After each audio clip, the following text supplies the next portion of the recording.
And yesterday we began to say there's nothing wrong in having to debate and defend the gospel.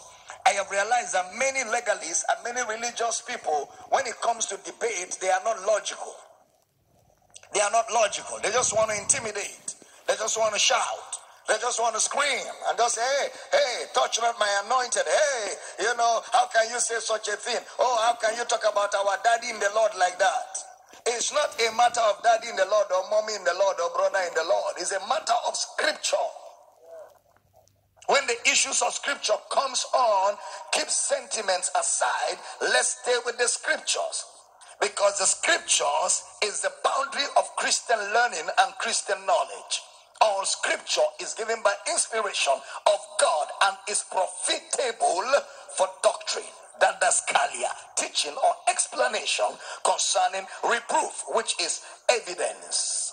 The scriptures form the evidence for Christian practice, for Christian living, for Christian life, for Christian belief. The scripture forms the evidence, not experience, not one daddy in the Lord somewhere, not one mommy in the Lord somewhere. What the scripture has to say, because the scripture is superior to anybody else. It is our book of evidence and reference where the subject of salvation is concerned. It says, which are able to make thee wise unto salvation through faith which is in Christ Jesus. The scriptures. Not what I think, not what I feel. Not what my daddy in the Lord said. What does the word say? What does the word say? And I've discovered, the Pentecostals, which I belong to, the Pentecostals, that's their weakness. They just argue blindly without any scriptural backing.